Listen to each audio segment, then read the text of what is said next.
Muy buenos días, muy buenas noches y muy buenas tardes a todos los participantes que estén aquí. No estoy seguro si ya han llegado. Soy Tony Bliss y es un placer poder presentar a María Seguí Gómez para la presentación de hoy sobre las barreras en la vida real a la implementación de políticas para la seguridad vial. Solo quiero decir que María viene con una perspectiva única sobre los temas que vamos a discutir. Ella es doctora, ha sido doctora, practicante en medicina y ha trabajado en salud pública. Ha sido una investigadora también con la Unidad de Prevención de Accidentes en España. Y fue investigadora en esa entidad y ha sido también una líder. Ha sido líder de la Agencia de Transporte en España por un periodo de 6 años para la seguridad vial y también es consejera en el contexto global. Y desde esa es la perspectiva en que se va a dirigir hacia nosotros el día de hoy para tener la discusión. Por ahora lo dejo así. Yo personalmente soy un gerente de seguridad vial y he sido un líder de la agencia de transporte, estableciendo una agencia líder, perdón, y he trabajado también con el Banco Mundial. María, te damos la palabra. Muchas gracias, Tony, y muy buenos días a todos, estén donde estén. Los saludo desde la lluviosa Madrid. Creo que pueden ver que está lloviendo detrás mío. Y bienvenidos a una presentación un poco inconvencional para un tema que es muy cercano a nosotros, que es la barrera a la implementación de políticas. Y uno de los privilegios que nos ha traído el COVID a nuestras vidas, y quiero verlo de una manera positiva, es que Tony y yo hemos disfrutado nuestro acompañamiento hablando sobre diferentes temas y el por qué estamos y por qué estamos hoy como lo estamos en cuanto a seguridad vial. Y hoy vamos a tratar de extraer algunas de esas discusiones que hemos tenido y presentárselas. Pero antes quería agradecer a Ecorsi y a los miembros del panel por haber organizado estas sesiones. Y en la pantalla les estoy mostrando un mapa muy extraño del mundo, que está al revés. Y aquí pudieron poner antípodos en Nueva Zelanda, España, como pueden ver.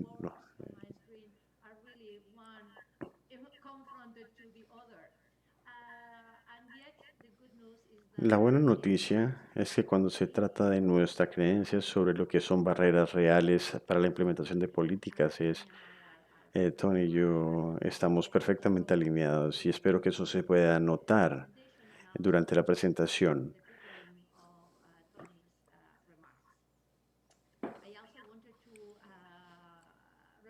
También quiero reflexionar, porque la verdad no recuerdo haber hecho esto, pero vale la pena que hablemos sobre políticas y barreras políticas. Les deseo buen día hoy en las votaciones que van a tener, al igual que el resto de gente del mundo, porque sabemos que las elecciones de Estados Unidos son importantes también para la seguridad vial. Ahora veamos un resumen de esta presentación. No queremos producir una receta de barreras una por una, ni proponer soluciones independientes para cada una de ellas. Nuestra intención es suministrarles un abordaje más comprensivo de lo que creemos que son esas barreras el día de hoy. Entonces, en los próximos minutos voy a tratar de cubrir los 5 puntos que están en esta diapositiva y espero que tengan algo de memoria a mediano plazo para reconocer los colores y los temas.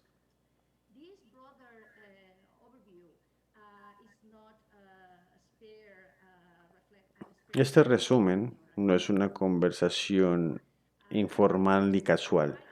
De hecho, hace ya algo de tiempo que un número de nosotros han tratado de reflexionar del por qué estamos donde estamos en cuanto a las políticas de salud, seguridad vial. Y por favor, permítame utilizar este gráfico de un enredo, porque como podrán ver, esta lana, este enredo de lana va a aparecer varias veces. Y para mí esto es en nuestro presente un caos. Un caos que solamente es la consecuencia de la forma en que elegimos desarrollar nuestros sistemas de movilidad en las carreteras. Y yo creo que el tiempo me permita presentarles un video, pero he tratado de hacer esto en línea. Si quieren ver el video pueden ir a verlo, pero el principio es que por allá en los ochentas, cuando nos vimos beneficiados de los vehículos motorizados y comenzaron a interactuar con transeúntes, motocicletas, bicicletas, decidimos priorizar un número de puntos en el desarrollo de este nuevo sistema. Y definitivamente lo que fue el corazón de este diseño de movilidad era la falta de tiempo del punto A al punto B, o el tiempo, y esto inherentemente nos conllevó a permitir que la velocidad fuera un factor relevante del sistema. Priorizamos también la libertad para ir a donde quisiésemos ir en el momento que lo quisiéramos hacer. También el estado, el estatus,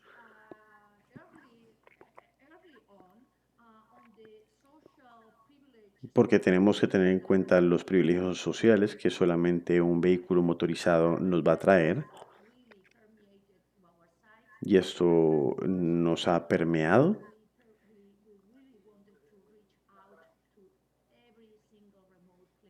y, y queremos llegar a todos los lugares que podamos. Entonces el cubrimiento geográfico se convirtió en otro factor que fue incluido en el diseño. Y por cierto, aquí para algunos de nosotros que están trabajando en el panel, eh, lanzamos un documento que se publicó en Estocolmo sobre la seguridad vial, en caso tal de que estén integrados sobre algunas de las reflexiones que se pueden encontrar ahí. ¿Y cómo hacemos el sistema? Esto se muestra porque la próxima diapositiva compara las muertes por cada 100 millones de personas por kilómetro o por cada 100 millones de personas por hora en 4 diferentes modos de transporte. Y afortunadamente los datos que puedo compartir con ustedes solamente provienen de Europa, o infortunadamente más bien, porque este tipo de comparaciones solamente se miden en Europa. Y espero que para ahora todos hayan llegado hasta la parte de abajo de dice ferrocarril o rail, y este es el medio de transporte que tiene la menor cantidad de muertes por cada 100 millones de personas. Y por eso le asignamos un valor de 1, que es la mejor puntuación. Y pueden darse cuenta que el transporte aéreo en comparación al de ferrocarril es un riesgo un poco mayor, tiene un riesgo un poco mayor, aumentando las posibilidades de morir en 4, pero definitivamente el transporte por carretera es de lejos el más peligroso de todos los medios de transporte que tenemos medidos en Europa, que aumenta en 27 veces las posibilidades de morir. Y eso no es un punto menor, de hecho es algo muy importante porque es la consecuencia natural de las prioridades que nosotros estamos eligiendo cuando desarrollamos esos diferentes medios de transporte. ¿Y qué pasa con el medio de transporte de carretera? Dentro de los mismos datos podemos desglosar las carreteras entre motocicletas, transeúntes, bicicletas, carros y buses. Y la referencia sigue siendo transporte de ferrocarril como el más seguro de todos. Ese sería el punto de referencia, que en este caso los buses son más peligrosos que el trolley o el tren, pero si vemos diferentes modos, las cosas solamente pueden ponerse peor. Los pasajeros de un automóvil tienen 20 posibilidades más de morir que un ocupante de un tren. Los ciclistas y los transeúntes están entre 150 y 280 veces más posibilidades de morir que alguien que viaja en tren. Aquí se tienen también las motocicletas que están muy altas y han sido el tema de diferentes presentaciones aquí en Nicorsi. Y eso solamente es un reflejo de cómo elegimos construir los sistemas desde el principio, nuestros medios de transporte. Habiendo dicho esto, no tengo que recordarles del hecho muy reconocido de que el progreso con el tiempo, incluyendo en términos de seguridad vial, ha sido escaso o prácticamente nulo. En azul tenemos la línea de proyección muy famosa que fue que predecía 2 millones de muertes en accidentes de tráfico en 2020 y en amarillo y en verde puede verse cómo sería la tendencia si hubiéramos seguido la década de acción cumpliendo con los objetivos y las ODS al 2020 como fueron establecidas inicialmente. Pero en rojo tenemos la realidad resumida en el reporte del 2018 de la OMS, mostrando la línea azul, no la verde ni la amarilla. Y el progreso ha sido mínimo desde el 2010. Y tengo peores noticias para ustedes. Uno puede remontarse a 1990 y el Instituto de Métricas de Salud facilita ese tipo de información. Y lo que tenemos en el mapa es el cambio en tasas de mortalidad por cada 100.000 personas desde 1990 al 2017. Y tristemente se puede observar que la mayoría de los colores en un color, eh, en un amarillo, que sería cero, en 30 años de evolución, ha habido una mejora muy pequeña de 0.28%. Y esto es a pesar de todos los esfuerzos que se han hecho, y después de todo lo que hemos aprendido y hemos implementado en cuanto a seguridad vial. Entonces, este progreso general es muy bajo y nos hace preguntar por qué no estamos progresando más. Y algo que me sorprende, me sigue sorprendiendo, es que seguimos hablando sobre las muertes en los accidentes, pero no le ponemos atención a quiénes son las víctimas. Y ese es uno de mis dos puntos feministas en la charla. Espero que Tony me perdone. Pero es muy irónico que las primeras dos personas que murieron, y de hecho, aquí está ocupantes del carro, pero está detrás del mapa, qué pena. Las dos primeras muertes registradas de transeúntes y ocupantes de un carro fueron mujeres. Y parece que nos hubiese olvidado la prevalencia de este problema en la población. Parece que siempre nos concentramos en los hombres, pero más importantemente, la distribución de las víctimas. No tengo que repasar gráficos, tal vez se lo saben de memoria. El hecho es que la mayoría de nuestras muertes en el mundo entero no son pasajeros de los carros que mostramos como el sinónimo de libertad y estatus y muchas otras cosas. Son las motocicletas, los ciclistas y los transeúntes los más afectados. Y eso es importante y eso también nos habla sobre las barreras que estamos tratando de superar. Por todos estos años hemos tenido una estrategia primaria para poder, que es culpar a la víctima y lo seguimos haciendo. Y por eso elegí esta imagen.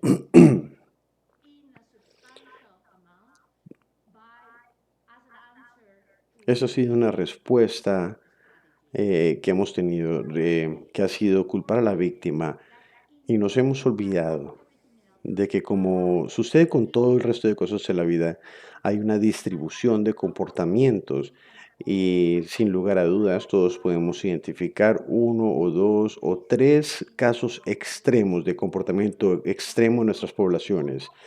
de personas que prefieren comportarse mal, ya sea tras el volante, manejando muy rápidamente o tomando alcohol o tomando alguna otra sustancia psicotrópica o ilegal.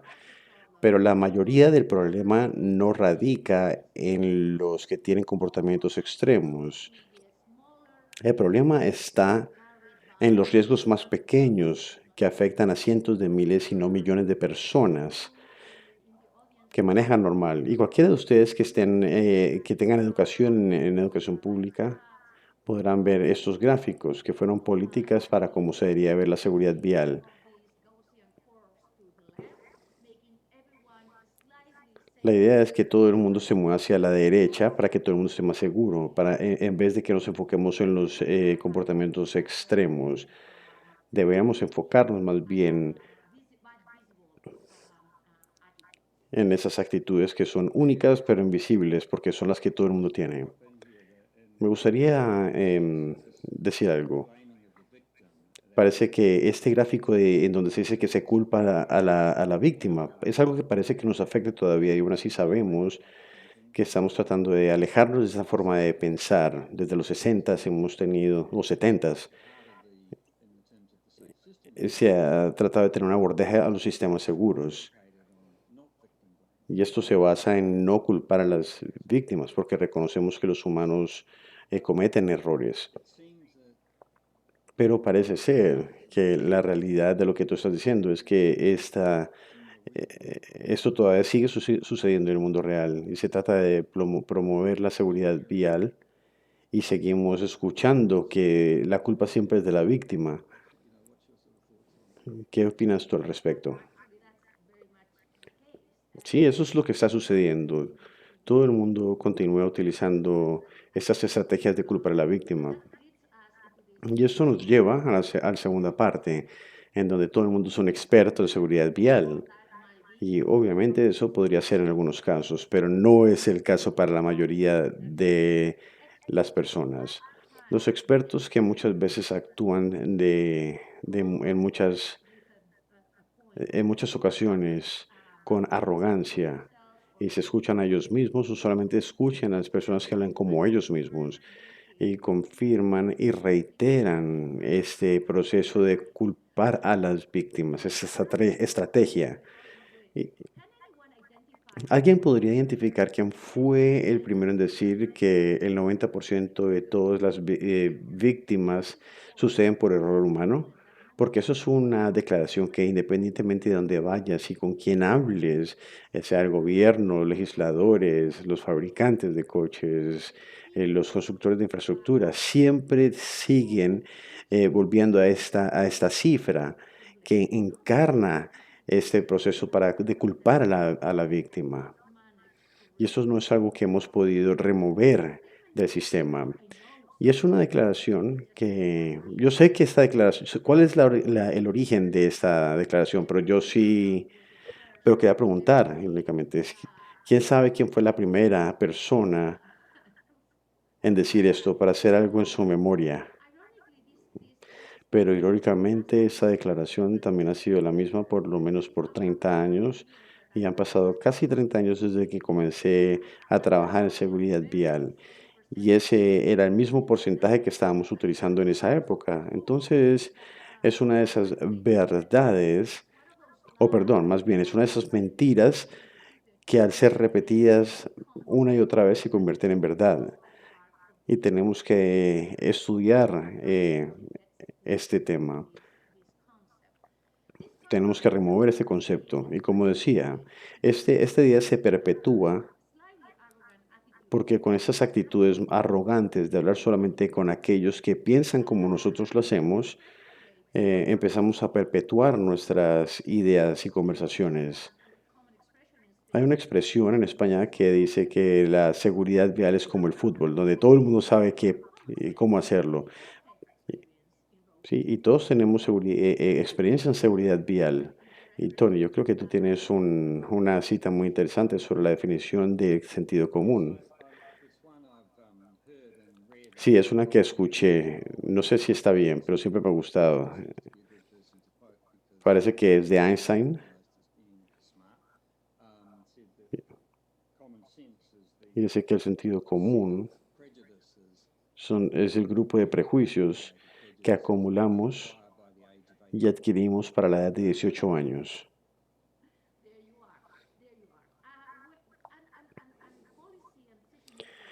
Y los legisladores y las políticas son desarrollados por personas que piensan igual, pero es importante reflexionar y saber a quién se escucha.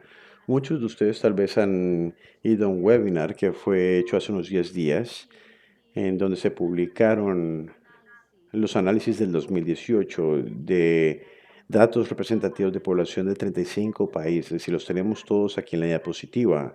Y en este reporte en particular el enfoque estaba en el apoyo a las medidas de políticas en seguridad vial y elegí este de un número de diferentes ejemplos en el documento. Porque cuando hablamos sobre la pregunta de si usted apoyaría el requerimiento de que el requerimiento de casco para todos los ciclistas, y recuerden que los ciclistas tienen una gran cantidad de víctimas. Y lo que se tiene es una mayoría, todos los países africanos y la mayoría de los países de Asia y Oceanía, de Norteamérica, y por lo menos 5 de países europeos apoyan el uso de casco para todos los ciclistas con 80% o más. Y el resto de Europa baja a 60%, 67% es el promedio de apoyo en Europa. Y cuando vas a Dinamarca o a Holanda se tienen los niveles más bajos. Irónicamente, los legisladores del mundo entero están siguiendo la percepción de Holanda y de Dinamarca, cuando su población claramente apoya otra medida que es extraordinariamente efectiva. Y más importantemente, y ese sería el segundo punto de vista femenino, cuando la pregunta es analizada por separado, por género, de esos 35 países, se muestra que las mujeres apoyan las medidas de seguridad vial más que los hombres. Y podría esperar que nuestra colega Carla González se una y esté escuchándonos a pesar de todo lo que está sucediendo en Viena el día de hoy, porque como ustedes probablemente lo saben, ella apoya la noción de equidad de género en la toma de decisiones en seguridad vial, como nos muestran los datos y como en este ejemplo nos muestra que las mujeres tienden a apoyar más las medidas de seguridad vial que los hombres. Bueno, y el punto de a quién se escucha, quiénes son estos expertos y esos expertos a quién escuchan. Un punto ahí, María. En Nueva Zelanda, desde los 90 en adelante, creo que desde antes, todos los años se hace una encuesta sobre actitudes en la seguridad vial y medidas de seguridad vial. Y hubo un periodo en los 90 donde se aplicó la ley y donde hubo mucha crítica en los medios y en nuestra junta de autoridad vial de qué tan lejos podemos ir con estas medidas. Pero teníamos un 75% de apoyo público en todo lo que estábamos haciendo. Y estamos haciendo preguntas como si quieren que hagamos más así, cosas más así, y decían que sí. Y la gente que estábamos asociando que la gente quería más de estas medidas. Y eso se remonta a tu punto de la arrogancia o la experiencia o las realidades con las que tienes que lidiar cuando se tiene apoyo público de algo, pero no se tiene el apoyo de los que toman las decisiones. Sí, nos referimos a estos pequeños grupos de que toman las decisiones. Sí, estaba preguntando qué podíamos mostrar que la gente está cómoda con lo que estamos haciendo aquí y quieren más de esto. Y se nos dijeron que debíamos de hacer esto exactamente. Sí, sí, exactamente. Ahora, alejándonos del tema de la arrogancia, entrando más al de la confianza, también es cierto que tenemos que reconocer que un trabajo hecho por otros en el pasado, donde traen ponerle racionalidad a la movilidad.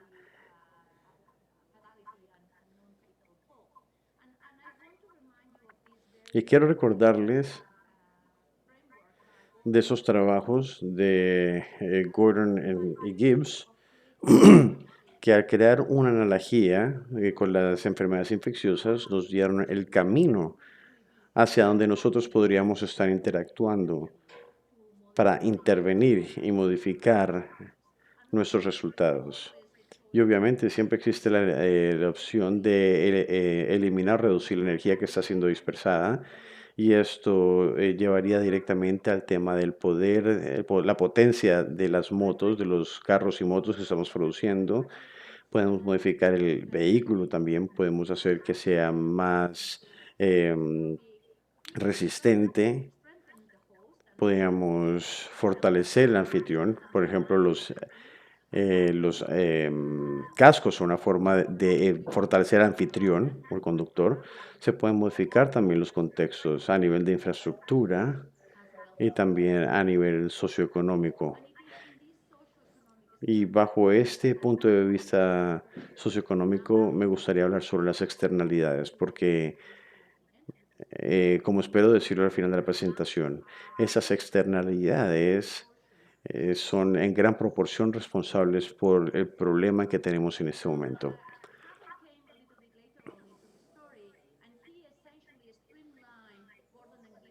Gordon y Hibbs utilizaron ese trabajo y lo pusieron en línea de tiempo, recordándonos que hay algo que podemos hacer algo de antes del evento, durante el evento, después del evento. Y quería utilizar dos ejemplos, porque de todo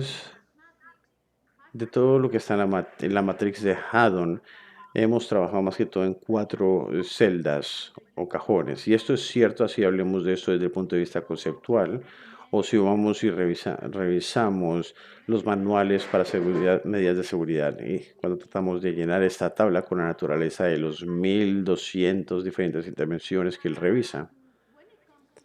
Cuando se trata de modificaciones del vehículo, me gustaría que pusieran atención en un par de temas que voy a cubrir en un segundo, pero la modificación de comportamiento se relaciona directamente con esto de culpar a las víctimas y esto afecta al individuo, no protegiéndolo a él o a ella, sino asegurándose de que él se comporte perfectamente bien según como nosotros eh, gestionamos y creamos el sistema, porque obviamente creamos ese sistema y ahorita estamos forzando a los individuos a que se comporten apropiadamente en vez de crear la movilidad y el contexto de movilidad para facilitarle su vida. Enfoquémonos un momento en seguridad. No quiero repasar todos los ejemplos que hay aquí. Esas son medidas de seguridad activas y pasivas que han sido implementadas en su mayoría en automóviles con pasajeros,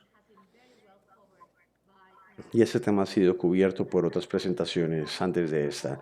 Lo que quiero mostrar es que todo eso podría funcionar. Y nuevamente, discúlpenme por utilizar datos europeos. No es porque quiera usarlos, sino porque es la única región del mundo en donde podemos hacer este tipo de comparaciones porque hay información disponible.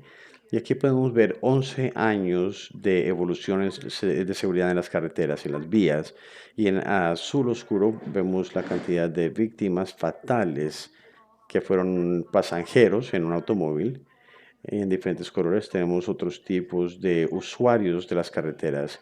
Y lo que podemos observar nuevamente marcado con esta línea amarilla es que la cantidad de pasajeros en carros que han muerto en carreteras europeas se ha reducido prácticamente la mitad en los últimos 10 años, mientras que la cantidad de ciclistas, transeúntes o motociclistas básicamente se han mantenido igual, queriendo decir que todas las inversiones que hicimos hacia en los carros se han demostrado que han sido buenas. Aún así, no hemos reconocido que la mayoría de la gente no se mueve con carro, en particular en Europa y en el resto del mundo.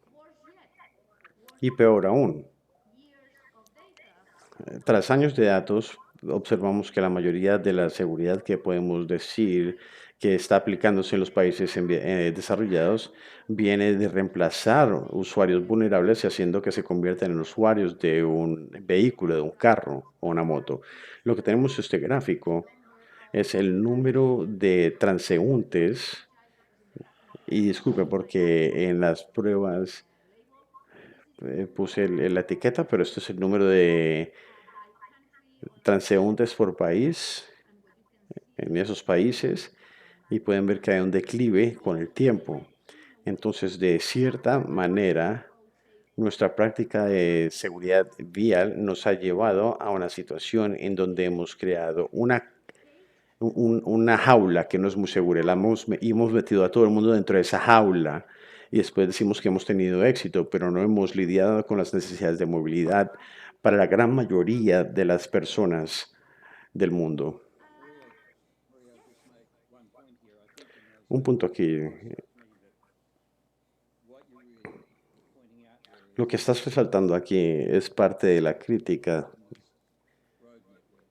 que es la red de carreteras desde los 60.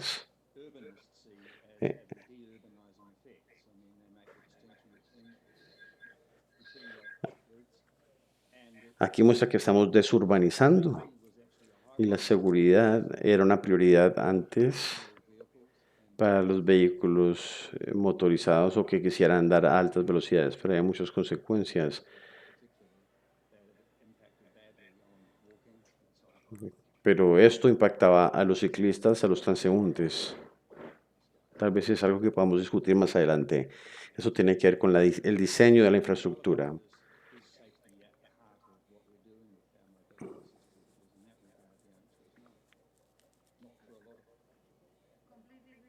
Sí, estoy completamente de acuerdo. Y para continuar hablando sobre las complejidades de cómo desarrollar políticas y alejarnos de los vehículos y carros en particular, otro tema que encontramos es que ya que tantas personas se ven afectadas por la movilidad, instantáneamente creamos una red de partes interesadas y nos hemos confundido porque mucha gente se ve afectada y hemos confundido la multidisciplinariedad con asegurarnos de que todo el mundo haga lo que quiere hacer o lo que creen que hacen mejor. Y esto aplica en particular a las modificaciones de comportamiento.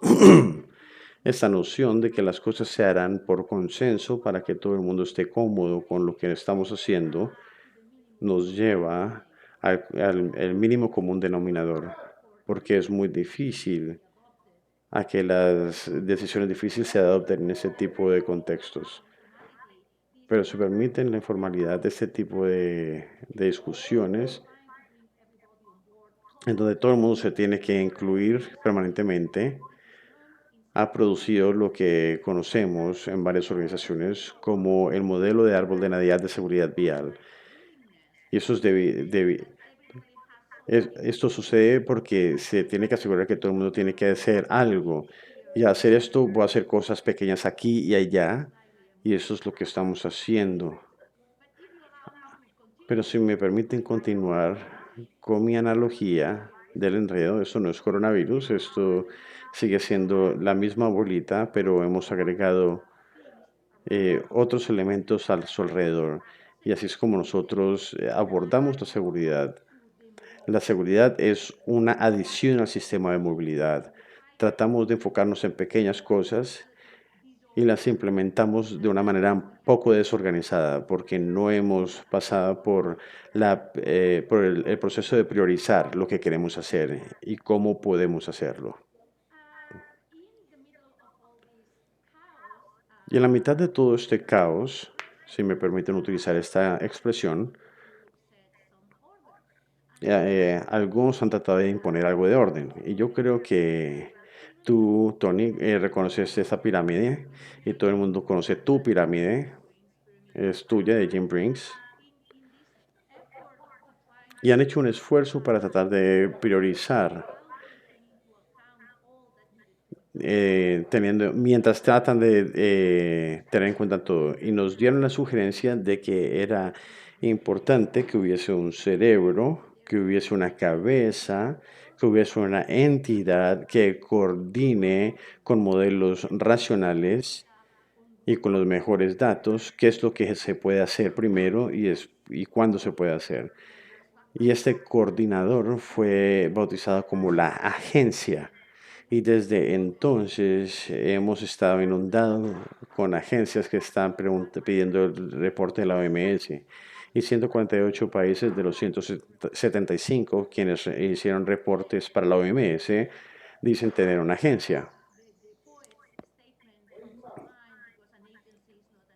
Pero una agencia no es una agencia, como una rosa no es una rosa.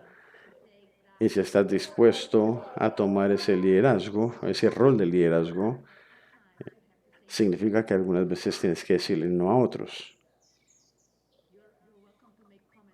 Y pueden hacer comentarios sobre la agencia, Tom, si quieres. Si no, entonces vamos a continuar.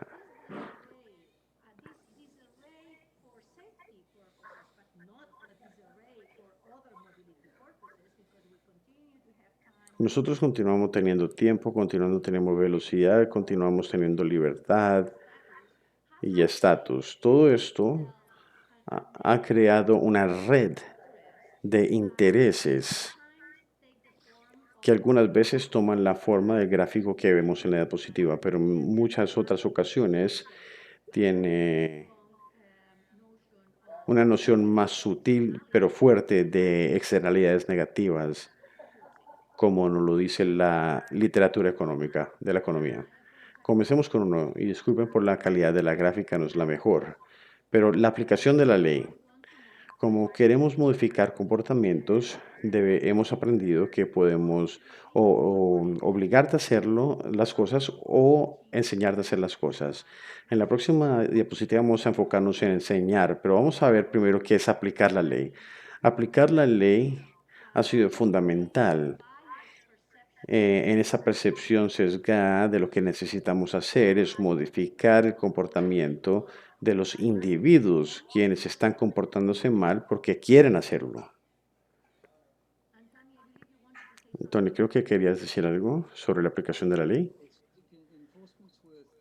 Sí, sí, este tema es importante discutirlo porque aquí es donde hemos ganado mucho terreno en los últimos 30, 40 años, en los últimos 20 años, especialmente en Australasia, en donde hemos tenido muy buenos resultados por medio de tener una fuerza policial en las calles. Pero también hay otras barreras para tener una implementación adecuada.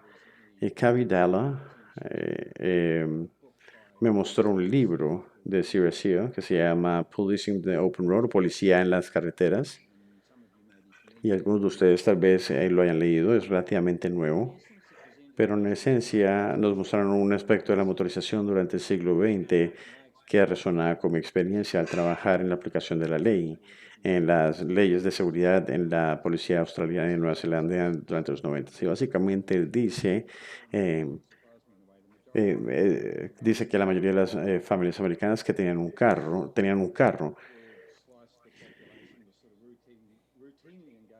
Y esta población normalmente tiene un comportamiento malo en las carreteras y rompían las reglas. Entonces, ¿qué pasaba ya? Hay mucha gente rompiendo la ley en la calle, hay gente cruzando la calle por donde no debe, haciendo cosas que no debe hacer. Entonces, la policía tuvo que enseñarle a las personas educadas. Pues antes solían hablar con la gente no tan educada y estaban persiguiendo el crimen, no enfocándose tanto en educar a la gente a cómo seguir las reglas. Y por primera vez, los conductores y los transeúntes estaban siendo sujetos a la aplicación de la ley por los policías. Y el punto de contacto primordial eran los pares. Entonces comenzamos a ver un crecimiento de la motorización y muchas más violaciones de tránsito. Y esto hizo que aumente el cuerpo de policías.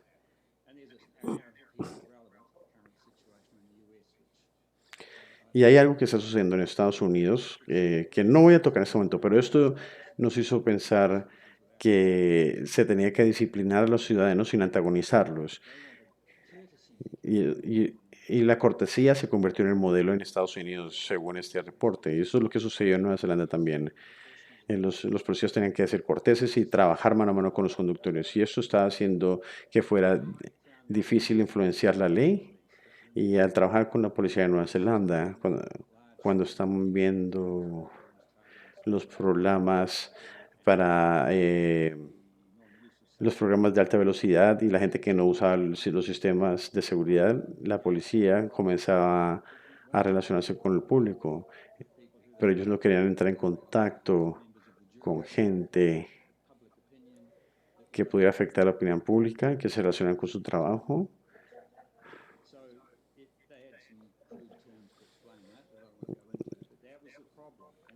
Ese era el problema y tuvimos que trabajar para hacer que esta política fuera efectiva.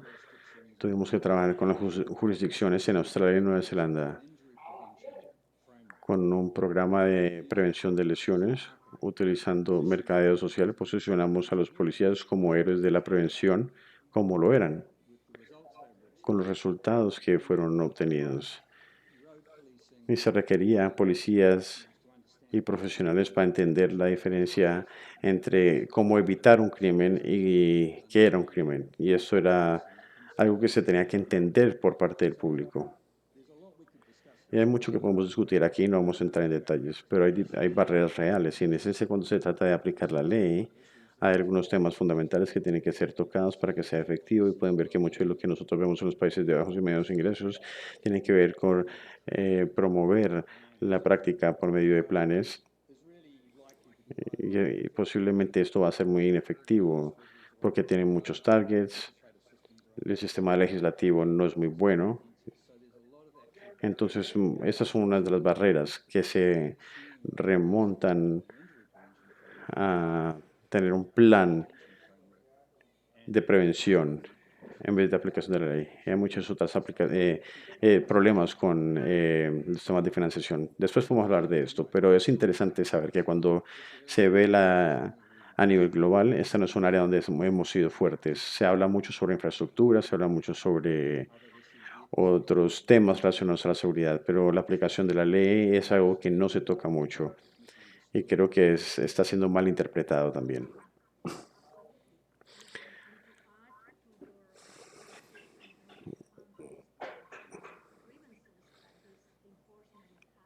Estoy completamente de acuerdo. Y sumándole a esto, incluso las finanzas se tienen que sumar a ese problema. Cuando tú relacionas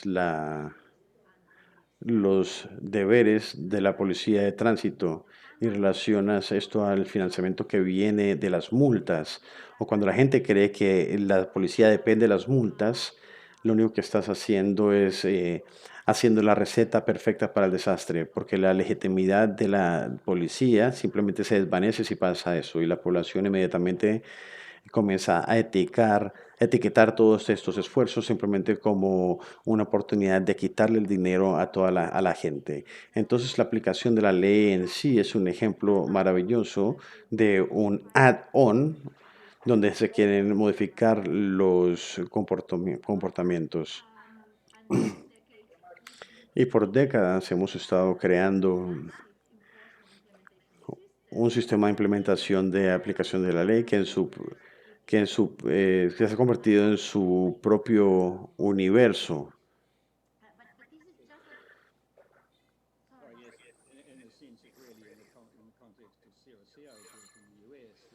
Estoy trabajando en Estados Unidos y hay un tipo de... Esto ha tenido un efecto muy llamativo en Estados Unidos con grupos minoritarios.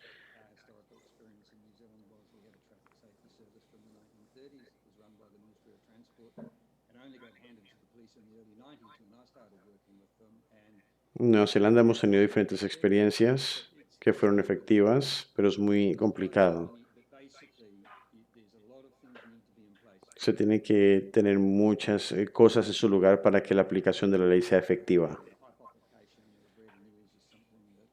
Y la parte de poner multas no es un buen modelo, pero se ha vuelto muy popular, especialmente políticamente, y es muy bueno para el Banco Mundial, por ejemplo, pero se podría manejar de diferente manera, aunque no hay mucho conocimiento sobre cómo se podría hacer. No escuchamos mucho a los policías hablando de esto. Hay mucho conocimiento que tenemos que explorar si la gente quiere tener un buen resultado.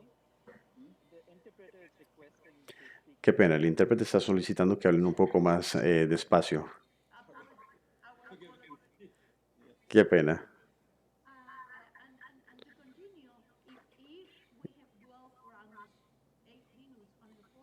Bueno, si hemos estado hablando por 8 minutos en la aplicación de la ley, podríamos hacer lo mismo, e inclusive por más tiempo si hablamos de educación, especialmente cuando hablamos sobre modificación de comportamientos que decidimos implementar hace mucho tiempo, hace tanto tiempo que espero que usted em, puedan identificar quiénes son estos dos niños en las diapositivas. Los dos niños de la diapositiva somos Tommy y yo, a una edad similar cuando estábamos yendo a nuestros colegios. Y tengan la seguridad de que ambos tuvimos educación de seguridad vial en nuestros colegios. Y no es para entrar en detalles, pero desde que fuimos educados de esta manera y hoy, unas 20, 25 millones de personas se han muerto desde ese entonces. Y hemos abusado de las carreteras y del poder de la educación.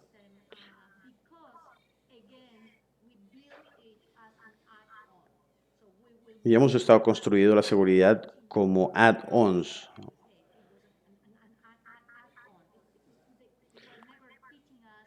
Nunca nos enseñaron qué era lo racional para ir del punto A ni el punto B. Nos estaban enseñando qué no hacer cuando estábamos desplazándonos del punto A al punto B. Y la educación no solamente se trata de una educación general,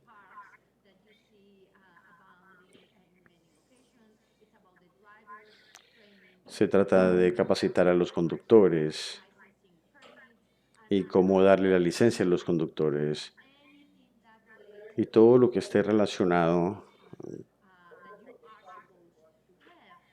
con la calificación que deberías de tener para poder moverte o desplazarte como ciudadano. Y, y no quiere decir que no hayan cosas buenas, simplemente es para decir que al confiar solamente en la aplicación de la ley y no tanto en la educación, les permitimos a ellos a crecer y que se conviertan en sus propias entidades y tienen su vida propia. Y hay muy poco que podemos hacer bajo el tema de seguridad vial, sin hablar con las partes interesadas de la educación, que quieren perpetuar la forma en que ellos hacen las cosas porque están en su zona de confort. Solamente quiere hablar sobre esto bajo el contexto de que hay razones muy fuertes para que muchos otros negocios no quieran cambiar. No solamente tenemos a los fabricantes de carros, de motos y de camiones, sino también tenemos a los que construyen la infraestructura. También tenemos los que financian y dan los subsidios, sino que también tenemos otras industrias que han sido creadas bajo la excusa de seguridad, que se han convertido en industrias y quieren perseverar y quieren continuar. Y no puedo terminar esa sección sin hablar del elefante en el cuarto. Y este tiene un nombre muy triste, y es la corrupción.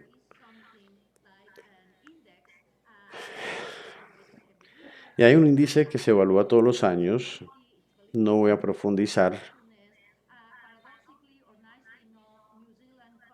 Nueva Zelanda normalmente aparece como el país menos corrupto del mundo. Infortunadamente, eso no sucede con España. Normalmente estamos en la mitad de la lista.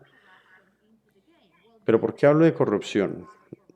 Definitivamente esto es una barrera para las políticas de seguridad y es importante porque tal vez no estés consciente del hecho de cuando la OMS estima las muertes por accidentes de tránsito en el mundo, producen varios modelos matemáticos, uno de los cuales incluye la corrupción como una de las variables.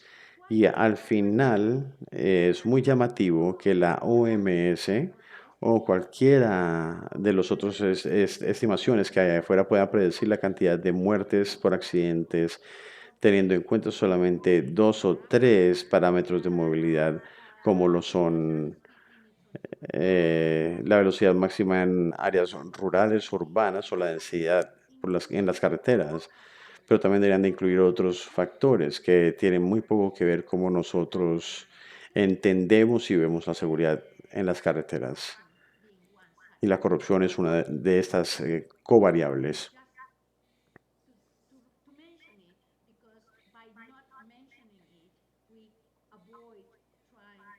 Al no hablar de esto, no podemos desarrollar estrategias para desarrollar políticas.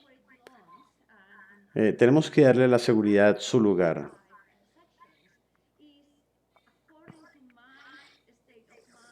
Y según lo que yo pienso hoy en día, eso tiene que ver con hacer una cirugía para corregir las externalidades que hemos heredado por más de 130 años de historia, desde la introducción de los vehículos motorizados en nuestras vidas. Y estaba tratando de encontrar una definición de las externalidades. Y llegué a esto, lo que es una externalidad es algo de lo que te beneficias, aún no hayas pagado por eso. En la historia de la movilidad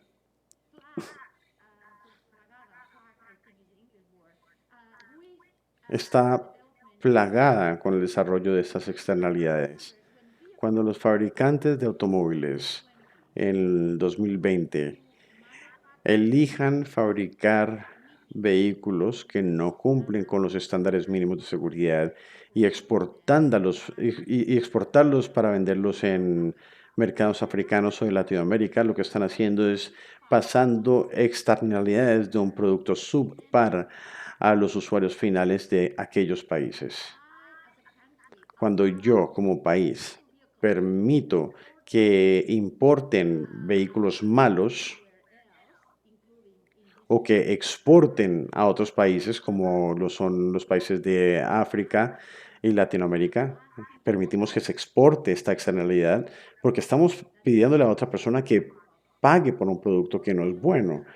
Cuando los constructores de que las carreteras se saltan esa última inversión que está relacionada a una mejora estructural para la seguridad de la infraestructura, por 1 o 10 kilómetros más de una carretera, lo que están haciendo es que están pasándole el costo de esa externalidad al usuario final. Cuando me comporto mal y atropello a un transeúnte y no hay un seguro, y en muchos países no hay seguros, lo que estoy haciendo es pasándole una externalidad a otro. Y en español decimos esto, que cada palo aguante su vela. Cada palo aguante su vela. Y cuando se trata de movilidad, el sistema tiene que ser construido de tal forma en que yo, María, sea completamente responsable de la forma que me desplazo y cómo lo hago. Y tengo que pagar según el riesgo que me imponga a mí mismo y a los demás en cada uno de los pasos del camino. Y lo mismo aplica para mí como persona o como mí para dueño de un negocio o para mí como un gobierno. Tenemos que regresar y remover las prioridades que inicialmente crearon al sistema para asegurarnos de que la seguridad esté en el centro de todo, que sea el corazón de todo. La seguridad, pues, tiene que ser un principio no negociable, que debe ser el núcleo de todo. Y alrededor de esto podemos comenzar a pensar en libertad, disponibilidad, cubrimiento geográfico, etcétera.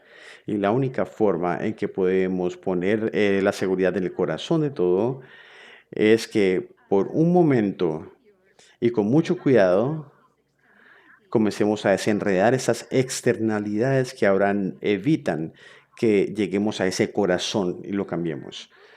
E infortunadamente hemos estado haciendo esto por 120, 130 años. Pero creo que los objetivos de desarrollo sostenible nos están dando la posibilidad de revisitar estas ideas, porque hay otros bienes sociales que están siendo solicitados como centro del corazón de la seguridad. Por ejemplo, la polución, la cual es una preocupación muy importante. Puse congestión, pero eso era otra conversación. El punto es que hay un número de problemas que están empezando a llamar la atención de la población en general.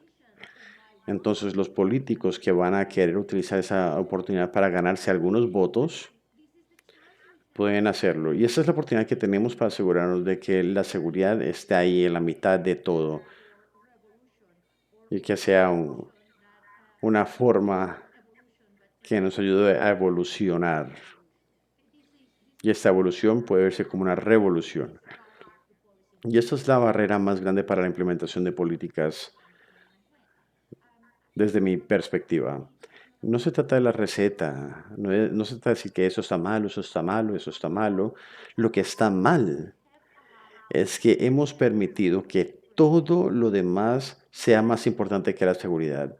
Y eso es lo peor de todo. Y a menos de que deshagamos todo este primer bloque, todos estos cimientos, el resto siempre va a estar lleno de pequeños proyectos como en un árbol de Navidad, que está lleno de adornos, pero el centro no tiene nada que ver con seguridad. La seguridad como un principio no negociable. Todo el mundo y todas las organizaciones tienen que ser responsables. Y esa es la forma en que podremos desenredar el nudo y podemos empezar a construir desde cero. Y eventualmente tendremos un sistema que obviamente va a tener problemas, pero vamos a tener muchos menos problemas que con el sistema que tenemos en la actualidad.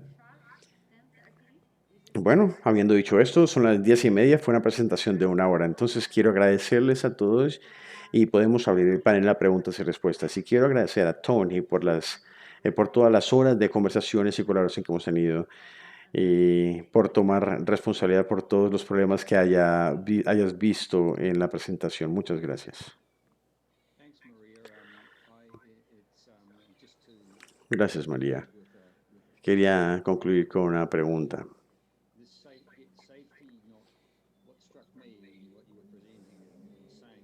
Lo que me llama la atención es que estás diciendo que la seguridad no está en el centro del sistema de movilidad. Y yo veo la seguridad en las ciudades, en el problema urbano, y hemos visto muchos desarrollos desde el urbanismo técnico y otras formas. Hay gente que está tratando de enfocarse en el transporte activo como parte del transporte público. Lo podemos ver en el plan de Londres Visión Cero,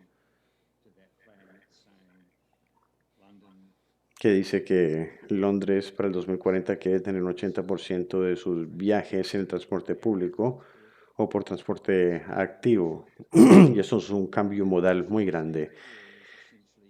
Y la seguridad ahí va a ser algo un habilitador para que eso suceda. No se va a poder tener un transporte activo en números que se quiera en ese sistema que tenemos. Y esto es un hecho. Y el problema que estoy viendo ahora es ver que el paradigma de seguridad no se expresa con un abordaje de seguridad, con vehículos más seguros y transeúntes más seguros. Todos estos pilares por separado no están siendo expresados ni están siendo vistos de manera sistemática. Y tenemos que reconocer que ese sistema es un subgrupo de un sistema urbano más complejo aún y que la seguridad tiene que encontrar una forma de ser más visible dentro de todo el esquema. Y me parece que la gente está hablando sobre los argumentos que tú tocaste y están diciendo desde el punto de vista de seguridad tenemos que hacerlo por ti. Si trabajamos en seguridad te vamos a dar todos esos otros co-beneficios. Y a mí me parece que los otros co-beneficios, cuando hablamos en particular de un área de enfermedades no transmisibles, como diabetes, etcétera, etcétera, este tipo de medidas de seguridad en esa área de enfermedades no transmisibles son mucho más grandes que las componentes de lesiones en los accidentes de tránsito. Esos externales son mucho más grandes y eso es lo que las medidas urbanas están buscando poder lidiar desde tener un aire más limpio, tener transporte activo, etcétera. Y también la seguridad es una forma para poder habilitar todo eso, pero de alguna manera tiene que ser hecho de una manera mucho más humilde y tenemos que encontrar un nuevo marco de trabajo en donde em, la seguridad esté incluida en que sea el corazón del sistema de movilidad. Aquí yo estoy expresándome muchas ideas a la misma vez, pero estamos en una transición donde el marco de trabajo en este momento está siendo más y más difícil de utilizar porque el mundo se está urbanizando muy rápidamente y hay temas muy importantes, sí, y la seguridad está siendo visto como un input. Solamente estaba pensando qué opinas al respecto. Si me remonto a una de las diapositivas al principio de la arrogancia, una de las características de la competencia es que te sientes con gente que no es de tu gremio, porque quieres entender sus puntos de vista y sus preocupaciones. Y lo que acabas de decir sobre las otras prioridades, los otros deseos, encaja perfectamente con este punto. Nosotros, como expertos en seguridad vial, tenemos que salir porque otras prioridades hay otras prioridades y nosotros tenemos que tener una voz legítima ahí y tenemos que participar en esos procesos en vez de sentarnos en una esquina quejándonos por la poca atención que nos ponen. Y tenemos que magnificar nuestros casos, tenemos que darnos más visibilidad.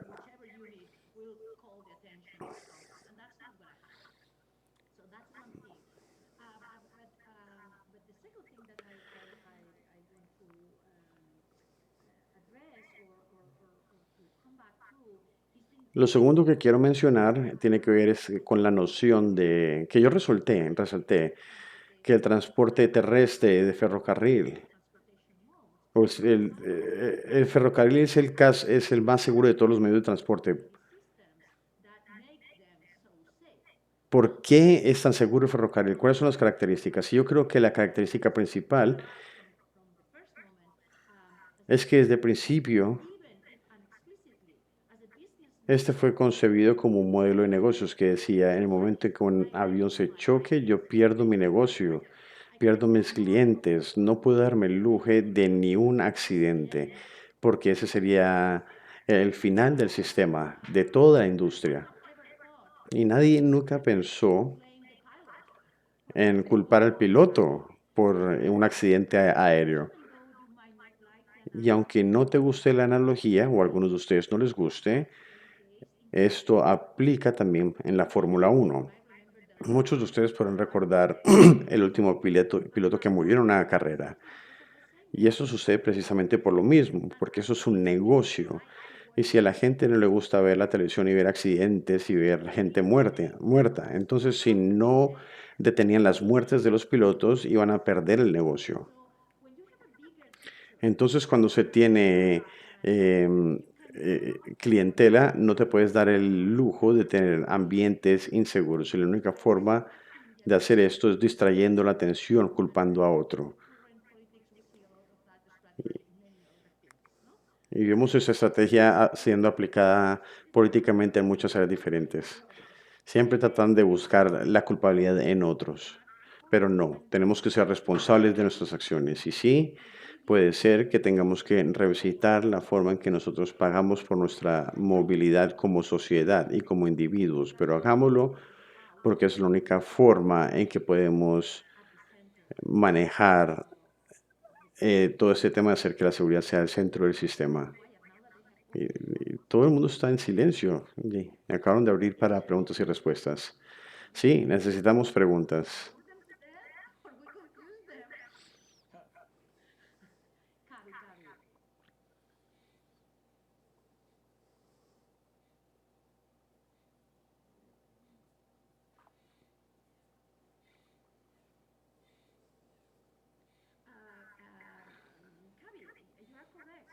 Cavi, tienes razón.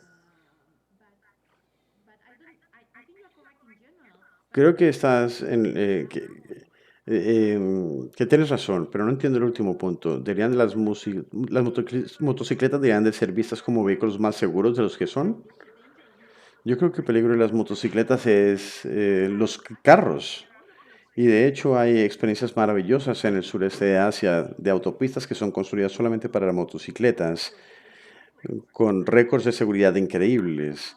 Y parte del problema es que divisamos un sistema con una prioridad en la mente, y esa prioridad era la expansión de los vehículos de cuatro llantas, y dejamos a otros usuarios compartir ese espacio, pero no estamos diseñando espacios exclusivamente para motocicletas. Hace muchos años me preocupaban mucho más las motocicletas, pero hoy en día, de hecho, me gustan más y más, porque creo que no hemos podido pensar en cuáles son los beneficios que nos pueden traer las motocicletas a nuestra movilidad. Y tenemos que diseñar las redes de transporte que permitiesen a las motos estar siendo usadas de manera óptima. Y esto lo he hablado ya con Mateo, Rimso y otros. Y creo que no estoy sola cuando me refiero a esto. ¿Qué piensa Tony? Cavi, es una excelente pregunta sobre los riesgos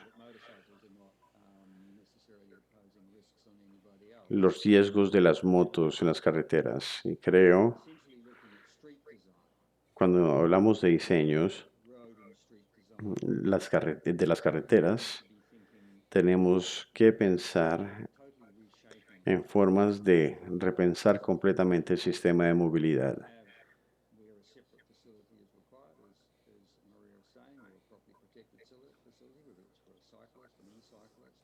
Debemos de tener infraestructura específica para motos o ciclistas.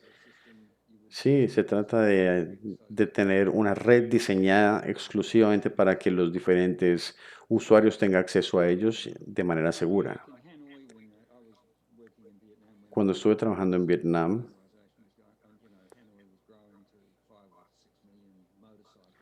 el parque automotor de las motocicletas estaban creciendo en 5 millones por año. Habían demasiadas de ellas.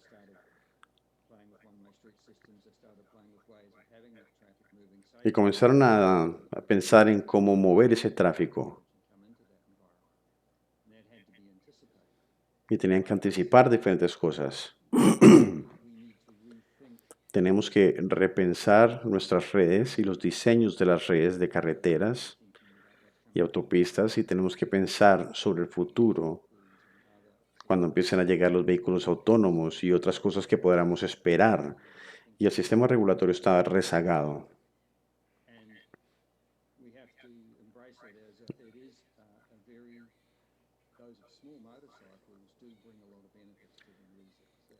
Las motocicletas traen muchos beneficios a los usuarios. No usan mucho espacio, dan oportunidades de llevar a la persona de puerta a puerta. La gente puede llegar al trabajo más rápido, más rápido al trabajo. En las motocicletas se pueden desplazar muy rápidamente. Hay muchos beneficios. Tenemos que ver esos beneficios y pensar en qué sistema tenemos. Y lo mismo aplicaría para los transeúntes. Hemos pensado muy bien cómo diseñar para los carros.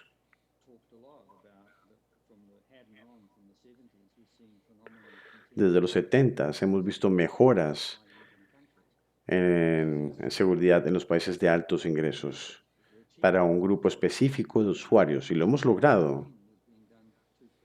Y estamos pensando en proteger a esos usuarios específicamente, y los usuarios vulnerables no están en esa ecuación. Por lo tanto, tenemos que repensar todo. Nuevamente, volviendo al tema de las motocicletas, los, eh, la investigación que se ha hecho para mejorar la seguridad de las bicicletas está muy rezagada en comparación a la de seguridad de los carros en unos 40 años. Y esto se debe al hecho de que las motocicletas han sido visto como un subgrupo. Eso es lo que se compra cuando no se puede comprar un automóvil, ¿sí? El sistema de movilidad siempre veía a las personas como dueñas de carros y no de motos.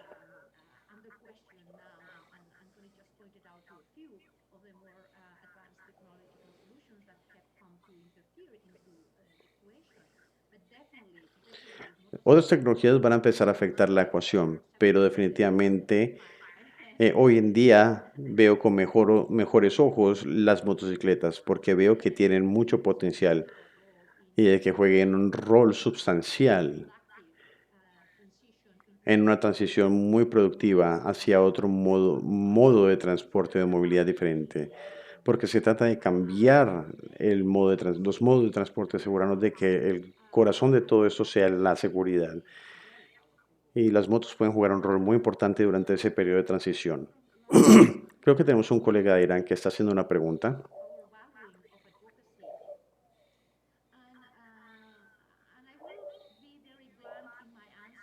Voy a responder.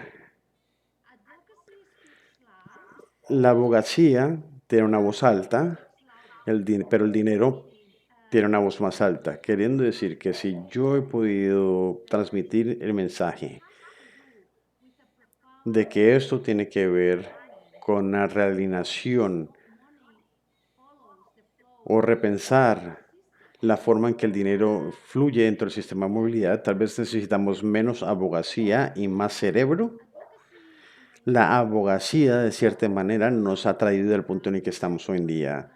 Queremos que las cosas se hagan y después hacemos algo, independientemente de lo que signifique, sea seguridad, sea haciendo conferencias, hablando de experiencias negativas de madres que perdieron a sus hijos, esperando que esto suavice el corazón de los que toman las decisiones.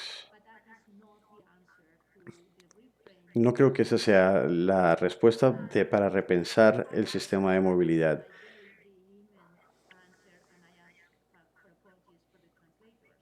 Quiero disculparme con los traductores, pero bueno, la seguridad por muchos años ha sido ignorada y cuando comenzamos a hablar sobre la seguridad ha sido traducido en cuanto a se ve como trabajo de caridad, donde se obtiene dinero de compañías para hacer actividades de caridad y después lo pasamos al área de responsabilidad social corporativa.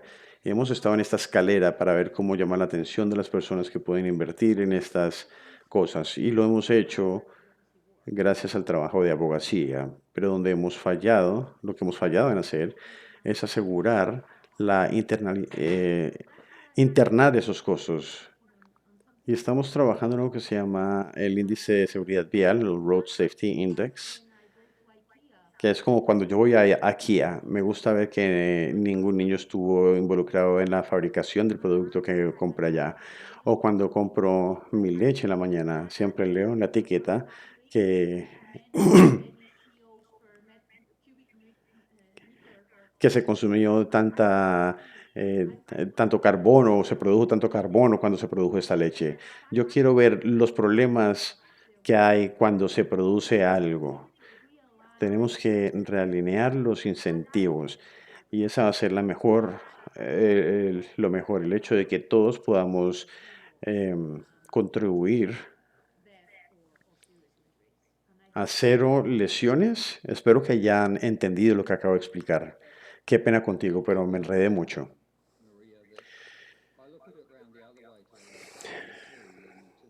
Podemos verlo desde otra perspectiva. Es una buena pregunta. Pero los legisladores tienen que involucrar a la gente que está involucrada. Pero los legisladores son bien los que deberían de estar liderando la discusión. Y esto nos remonta al modelo de agencia líder o lead agency. Si no se tiene una agencia responsable, una serie de agencias responsables por manejar este diálogo, no se ve mucho progreso, no se va a ver mucho progreso. Tuve la experiencia de trabajar en una agencia que fue establecida puramente para poder lidiar con temas de seguridad vial y la legislación nos requería que hiciéramos ese trabajo. Y, y fuimos responsables por el desempeño. Tuvimos un acuerdo de desempeño con el ministerio y dependía de nosotros crear el diálogo y hacer que las discusiones tomaran vuelo y salir a trabajar con la gente que tuviera preocupaciones por seguridad y mostrar liderazgo también durante esa discusión. Un ejemplo fue en Argentina cuando crearon su agencia líder y Argentina tenía muchos grupos de abogacía que están impulsando la seguridad. Especialmente había un grupo que era de madres que habían perdido sus hijos. Ellos llevaban fotos de sus hijos. eh, y recuerdo cuando nos reuníamos con esos grupos y ellos querían que se hiciera algo. Y todos esos grupos tienen diferentes ideas de lo que se debería hacer. Algunas de esas ideas no eran muy buenas, pero la pasión estaba ahí. No era muy bueno desde el punto de intervención. Como profesionales de seguridad vial, veíamos que no era lo que se necesitaba. Cuando la agencia fue creada, Felipe, el presidente, trabajaba en política y tenía muy buenas habilidades de trabajo y trabajó con todos los grupos que fueron invitados al proceso desde el día uno. Estuvieron ahí cuando estaban haciendo la estrategia, cuando estaban desarrollando la nueva estrategia para el país. Y una o dos personas que tenían puntos de vista muy fuertes parecían estar cómodos con los modelos basados en evidencia que estaban emergiendo de la nueva agencia. Y les pregunté qué es lo que querían hacer. Y ellos dijeron, nosotros más que nada queríamos que alguien del gobierno tomara responsabilidad por eso, que tomara la iniciativa. Estamos muy contentos de ser incluidos y de que nos escuchen. Y esto es fabuloso. Entonces, las ideas que estaban siendo promovidas fueron dejadas a un lado y empezaron a impulsar las ideas que estaban promoviendo la agencia. Y eso para mí fue excelente. Y cuando uno está en una agencia que se está liderando, esto da miedo porque tienes que impulsar cosas que no sabes si van a ser aceptadas o no. No sabes cu- qué vaya a pasar. Trabajas en un contexto en donde parece que todo el mundo es sensible y que todo el mundo está contigo.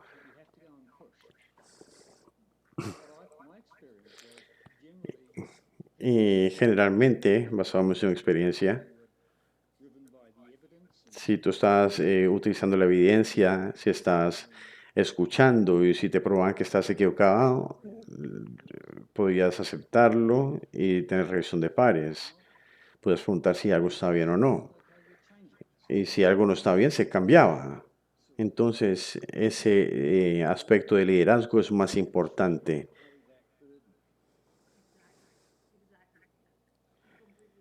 Estoy completamente de acuerdo, Tony. El liderazgo es lo que tiene que impulsar, porque trabajar por trabajar genera ruido, no genera las acciones correctas. Hay otro colega que está preguntando si hay medios de transporte con infraestructura especial, ¿cómo podríamos comenzar a penalizar los operadores por accidentes en este modelo? Y una respuesta rápida sería, se puede comenzar penalizando a los operadores y los dueños de las carreteras. Sería injusto hacerlo solamente en las carreteras que tengan peajes. También se debería de penalizar al que sea dueño de esa ruta, de ese trayecto en donde hubo un accidente. Y esto no se ha hecho nunca a los dueños de las concesiones, porque la mayoría de los países que yo he revisado, la legislación no te permite multar ni sancionar al dueño de una concesión o de un trayecto. Y eso es terrible, eso es un desastre.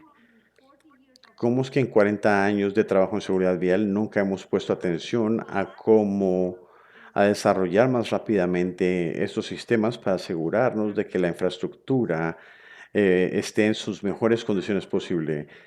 Y ahora en este momento quiere informar sobre lo que se puede hacer, pero solamente es un sistema de información, no para penalizar. Entonces, ¿cómo hemos dejado que eso pase por alto sin ponerle atención? Entonces, comencemos a explorar cómo penalizar a los desarrolladores de infraestructura, a los dueños de las carreteras o de las concesiones. Yo sé cómo van a comenzar a penalizar a los constructores de la infraestructura y eso va a cambiar las cosas, pero definitivamente nuestras carreteras van a ser mejores, entonces hagámoslo. Te deseo suerte haciéndolo. Y lo digo con toda la seriedad del mundo. Cuando se ve la legislación de seguridad en las carreteras alrededor del mundo, se puede ver una legislación que nació con la motorización. Tiene que ver con los estándares de seguridad de los vehículos, con lo que los usuarios pueden o no hacer en las carreteras.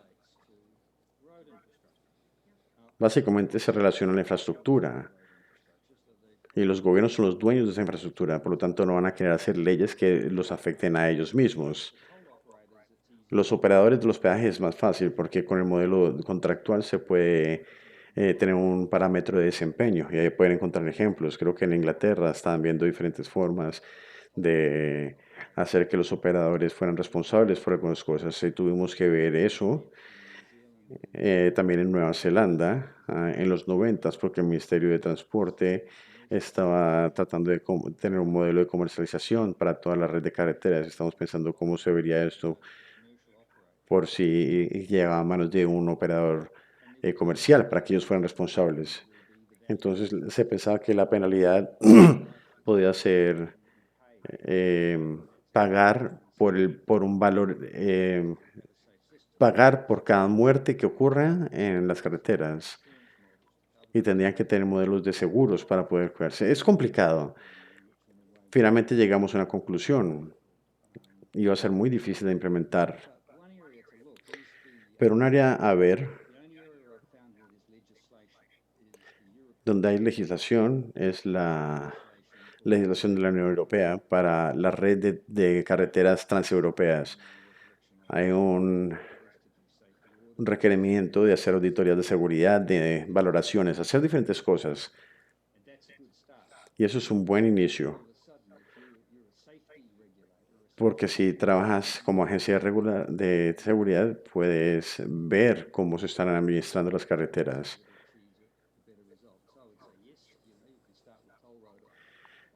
Se puede comenzar multando a los operadores de ciertas concesiones. Una persona que es un PhD dijo que los operadores de los peajes pueden entender esto y están contentos de hacerlo. Decían que podían hacer contratos que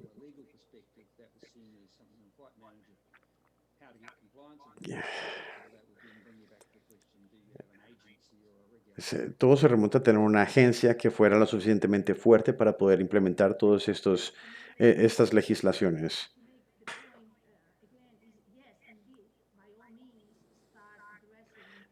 Entonces sí, deberían de comenzar a trabajar enfocándose en la negligencia en los proyectos de infraestructura. Con eso se puede comenzar a enfocar en seguridad. Y, y esto nos ha hecho por diferentes razones.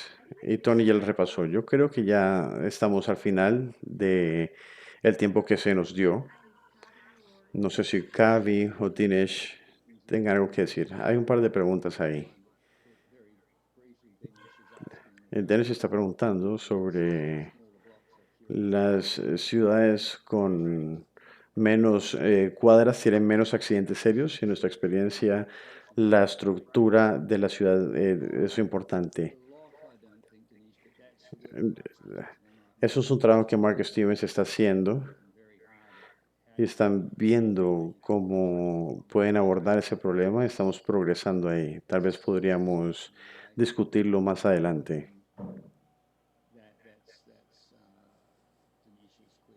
Esa es la pregunta de Dinesh. Y básicamente tenemos que terminar ya porque el próximo webinar va a comenzar. Creo que se nos acabó el tiempo. Muchas gracias. Tony y María, pueden cerrar la sesión. Si quieres hacer algunos comentarios, María, pero muchas gracias a los panelistas, que espero que estén ahí. No estoy seguro de quién esté conectado. pero gracias a todos. Solamente puedo agradecerles la oportunidad por permitirnos mostrar lo que traemos. No quisimos producir una lista, una receta de barreras. Queríamos presentarles los retos más grandes que tiene que ver con el rediseño del sistema de movilidad, con la seguridad en su corazón. Y podemos seguir esta discusión vía correo electrónico. Tienen mi información de contacto y siempre va a ser un placer poder ser parte de este grupo. No lo sé, Tony, porque es muy tarde para él allá, pero definitivamente me voy a quedar para escuchar nuestros colegas. Gracias.